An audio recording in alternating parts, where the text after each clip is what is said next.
Tonight we're seeing new pictures from the USS Harry S Truman's deployment. The Navy released them on the same day we learned the Truman is coming back to Norfolk much earlier than planned. 13 News Now reporter Robert Boyd found out why the ship is coming back early and what it accomplished in just 3 months at sea.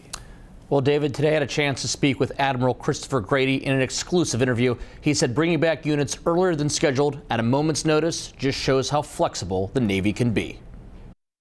The USS Harry S Truman Carrier Strike Group is the first to test out the Trump administration's new approach to deployment. Less predictable and not as long. This is unique, this is new, and it is indeed intentional. The strike group left Naval Station Norfolk in April and was supposed to return in November. But on Monday, the Navy says those plans have changed. Units will be back later this week. We want to change the calculus of potential adversaries in this great power competition. And by being strategically predictable and operationally unpredictable, we do that. Admiral Christopher Grady said this unusual decision may not exactly be the new norm when it comes to deployment, because the whole point of being unpredictable is that there is no norm. But this is the way we think about things in an era of great power competition. So we may do it or we may not, but it'll be at our timing and tempo. While back on base in Norfolk, all returning units will continue to train, ready to be redeployed whenever the Navy decides. But I think our sailors are prepared for this life. They know that they have to be ready anytime, anywhere to deploy. And we will set them up for success to do that. The Navy is also aware that this sudden announcement will have an impact on military families, and they will do all they can to make sure it's a smooth transition. Since we know that family readiness directly ties to operational readiness, we'll do everything we can to set them up for success. During the last 3 months, the Navy says the Truman Carrier Strike Group made incredible accomplishments, from striking ISIS in Syria, to expanding partnerships, to exercising with friends and allies. Now, the Navy said at this time it has not yet been determined how long the USS Harry S Truman Strike Group will be here at Naval Station Norfolk. Robert Boyd, 13 News Now. New at 11, we're hearing from the father of Portsmouth City Councilman Mark Whittaker. He was called as a witness in the councilman's trial for forgery and fraud, which began today. The 20 counts Whittaker faces stem from a project his church, the New Bethel Baptist Church, was working to complete. They needed $35,000 for it. Prosecutors say Whittaker came up with the money by forging checks and using fraudulent loans. Whittaker's father, James, testified that he gave everyone on the church's board permission to use his signature, no matter who signed it. Whittaker's defense attorneys argue there is no proof he did anything wrong, and his father made that same claim today.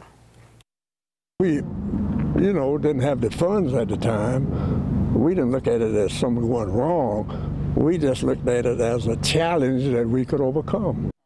Whittaker's brother also called to testify today. Court is set to reconvene tomorrow morning at 9 o'clock. New tonight, we've learned 2 people have died when a car crashed into a tractor trailer. It happened on Route 13 in Accomack County around 5:20 this evening. State police tell us a car was turning onto the highway from Accomack Road and ran a red light, hitting the tractor trailer. The car's driver, Juan Martinez, and front seat passenger, Christina Martinez Lopez, were killed. We're told their daughters were in the back seat and are at Centero Norfolk General with serious injuries tonight. Virginia Beach police have released the name of a motorcyclist who died in a crash on the Lesner Bridge Friday. We're told it was 26-year-old Brandon Carneal. Police say he lost control of his motorcycle and crashed. Medics tried to help him, but he died at the scene. Police tell us speed and alcohol may have been factors in that crash. We are following a developing story out of Matthews County. That is where a church youth leader is under arrest, accused of sexually abusing a 15-year-old boy. We're told Kenneth Scott Marshall is charged with aggravated sexual battery of a minor and forcible sodomy of a minor. The Matthews County Sheriff's Office tells us that it started investigating Marshall just last month. Investigators say they got new information Friday and arrested Marshall during a traffic stop today. Search for Bellamy Gamboa reaches day 16. Today is also her 40th birthday, and tonight her loved ones came together to keep hope alive. This as law enforcement agencies and family members continue to search for the mother of 4. 13 News Now reporter Chanu Her was there. Chanu? Yeah, David, the family and her friends are using her birthday to spread more awareness about the search. Tonight, they prayed and held a candlelight vigil asking everyone to keep an eye out for Bellamy. Wherever she is right now, we believe that she is in the safe side. More than 2 weeks have gone by, and there's still no sign of Bellamy Gamboa, the mother of 4 who vanished. It's been so rough, especially on her kids. Her father, Emmanuel Gamboa, gathered with family on Monday, Bellamy's 40th birthday. It was far from a celebration, but a time to pray and encourage each other that the search continues and will keep going until she's found. Not knowing where Bellamy is at this point in time, it's been 2 weeks, and but we're gonna continue looking for her.